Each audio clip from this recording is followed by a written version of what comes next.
భారత్ పాకిస్తాన్ దేశాలు కాల్పుల విరమణకు అంగీకరించిన నేపథ్యంలో దేశీ స్టాక్ మార్కెట్ సూచీలు భారీ లాభాల్లోకి దూసుకువెళ్లాయి. America, China trade tax, Russia, Ukraine మధ్య కాల్పుల విరమణ చర్చల్లో పురోగతి లాంటి అంతర్జాతీయ అంశాలు మార్కెట్లో జోష్ పెంచాయి. దాంతో దేశీ స్టాక్ మార్కెట్ సూచీలు ఆకాశమే హద్దుగా పైకి ఎగిశాయి. ట్రేడింగ్ ప్రారంభం నుంచే సూచీలు భారీ లాభాలతో దూసుకువెళ్లాయి. మదుపర్ల సెంటిమెంట్ బలపడడంతో దలాల్ స్ట్రీట్లో పండుగ వాతావరణం కనిపించింది. భారత్ పాక్ మధ్య కాల్పుల విరమణ ఒప్పందం ఖరారైన నేపథ్యంలో దేశీయ స్టాక్ మార్కెట్ సూచీలు దూసుకెళ్లాయి.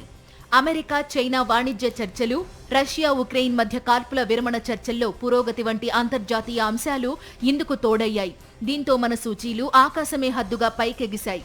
ఇంట్రాడేలో సెన్సెక్స్ 3,000కు పైగా పాయింట్లు లాభపడగా నిఫ్టీ 25,000 మార్కుకు కాస్త దూరంలో నిలిచింది.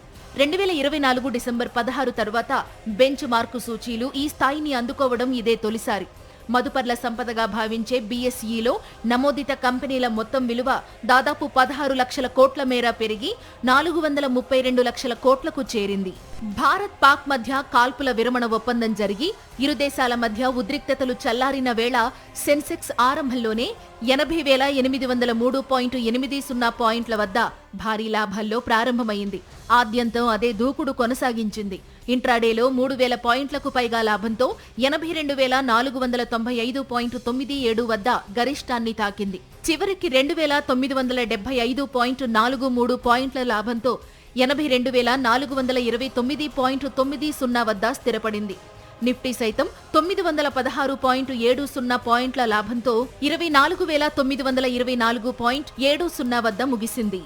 డాలరుతో రూపాయి మారకం విలువగా ఉంది. సెన్సెక్స్ 30 సూచీలో Sun Pharma, IndusInd Bank మినహా మిగిలిన షేర్లు లాభాలు చవిచూశాయి.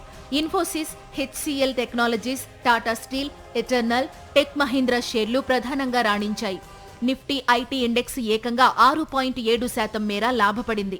గడిచిన 5 ఏళ్లలో ఒక్క రోజులో ఈ స్థాయిలో పెరగడం ఇదే తొలిసారి అని మార్కెట్ నిపుణులు తెలిపారు. Nifty mid cap, small cap ఇండెక్స్లు కూడా 4% మేర రాణించాయి. భౌగోళిక అనిశ్చితులు సద్దుమణిగిన నేపథ్యంలో రియల్టీ, మెటల్, ఆటో షేర్లు రాణించాయి. మన మార్కెట్లు భారీగా పెరగడంలో ఇవి దోహదపడ్డాయి.